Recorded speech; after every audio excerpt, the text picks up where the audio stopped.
Let's find out what you're hiding, Miss Nora Smith. Justin had asked his team to track down a photograph of Cherry. He felt Nora was trying to hide her from him and needed to know why. However... Huh? Why couldn't they find a recent picture?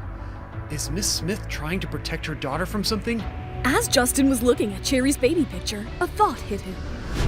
That's weird. She looks so much like Pete when he was a baby. I guess I'm reading too much into it. A lot of babies do look similar. Justin convinced himself and moved on with his work. Meanwhile, at the Smith house, Joel was speaking to his Uncle Ian. Uncle Ian, do you want me to get anything for you? No, Joel. I'm fine. Uncle Ian, you can't be this way. We need you. Please, let us help you come out of your misery. I know, Joel, but I don't know how to help myself. Please go about your life. Don't worry about me. All right. Good night. Call us if you need anything. Ian picked up his tablet and logged on to a streaming app. It was how he passed his time ever since he got bedridden. Usually, he watched a few random videos and went to sleep, but that night he was invested in a live game streaming. One of the gamers was an enthusiastic little girl who took funny jabs at her teammates. Chesty, what are you doing? I asked you to guard me and you were there shooting bombs at a wall. You do have peas for a brain. Yes. Sorry, leader. Ian couldn't stop laughing at the stream. He couldn't see the little girl's face, but she was more familiar than he realized because it was his ex-fiance's granddaughter, Cherry, who was live streaming from the Anderson house. Chesty, come on, back me up. I'm right behind you, leader. Hey, why are my points so low? I've beaten down most of the enemies, and I should be on the leaderboard. Oh, that's because your fans are not tipping you enough.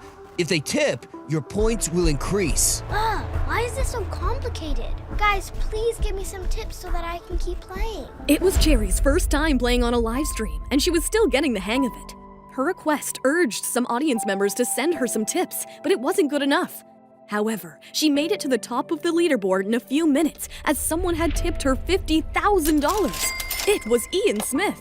Oh my God, you are on top, leader. Whoa, that was unexpected. Thank you for the huge tip, Mr. Sponsor. Ian grinned when Cherry thanked him and continued to watch the game. Back at the Hunt Mansion, Chester was interrupted during the game. What is with all the shouting? Can't you keep it to yourself, Chester? Justin, I'm sorry. I'm just gaming. Justin rolled his eyes and turned to leave, but a familiar voice stopped him. Chesty, where did you go? Wait a minute. Who is that? No one. Chester, don't make me take away your toys. Tell me the truth. Is that Pete? Okay, first of all, these are gaming equipment, not toys. And no, it is not Pete. It is my leader. Your leader is a child. Why, yes, she is awesome. You need to grow up. Justin left Chester's room and made a stop at Pete's room to check if he was gaming with Chester. But his son had his nose buried in one of his books, like Chester had told him. The voice wasn't Pete's. I can swear that it sounded just like Pete. Wait, didn't Chester call his leader she? Is it a little girl then? Let me check. Justin pulled out his phone and went on to Chester's live stream. Great, they have their videos off. Whoa, someone has given $50,000 to this little girl. I will never understand all of this. A disapproving Justin made his way back to his room and turned in for the night. Back at the Andersons' mansion, Nora made Cherry stop her game too.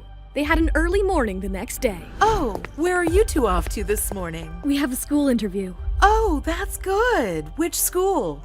I will tell you.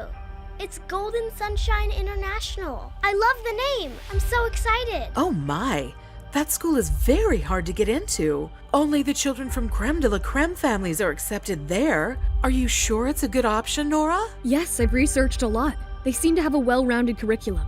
Why, Aunt Melissa? Don't you think Cherry can get in? Oh, no, dear. That's not what I meant.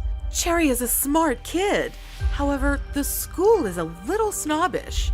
I even tried for my kids, Cheryl and Logan. They couldn't get in. Well, it has been quite some time since Cheryl and Logan were in school, isn't it? Maybe the times have changed, and we think we have got a shot. Nora and Cherry took off as Melissa waved them by. She couldn't help but be worried. The school wouldn't take in students who weren't from influential families. The least they should have is a glowing reference from someone important, and Melissa was sure that Nora didn't have either. However, she was wrong. Cherry had the reference of Dr. Athena, who had saved the life of one of the school's board members. We are so glad that you chose to enroll your daughter in Golden Sunshine International. She can join classes as soon as the admission process is done and the fee is paid. Elated with the good news, Cherry and Nora made it back home from school. That was quick. Yeah, it didn't take much time. Oh, I'm sorry the interview didn't go well, Nora. We have tremendous schools around. We will pick the best one for Cherry from those. Oh, no, Aunt Melissa. Cherry got in. Huh, but how? You were gone for barely 2 hours. The interviews at that school are so grueling that they take almost half a day. But I didn't give an interview. They just took me in. What? Are you serious? How come? Yes, Aunt Melissa. I got a friend of mine to give Cherry a reference. Wait a minute. Did Justin Hunt give Cherry the reference? Yes, just Mr. Hunt gave the reference. That's so kind of him. Though her aunt knew that Nora was a doctor, she didn't exactly know that she was the renowned Dr. Athena.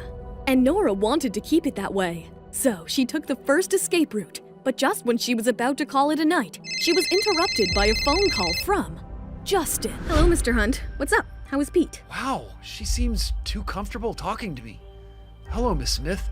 Yes, Pete is fine. In fact, something is up. I received the strangest call from Melissa today. Oh? What did she say? Well, she thanked me for my recommendation of Cherry to the Golden Sunshine School. Now, I don't mind giving a reference, but I'd prefer to do it myself. That's all. I'm sorry, I lied. I couldn't tell her that. Dr. Athena was behind it? Well, yeah. That's all right. I get it. However, Melissa did invite me to lunch someday. I accepted. I'm not the one to break my commitments.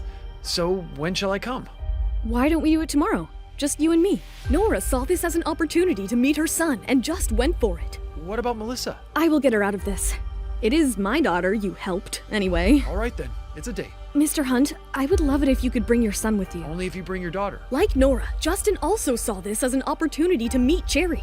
Nora didn't expect Justin would make a counter request. Fine, I will bring her. See you tomorrow.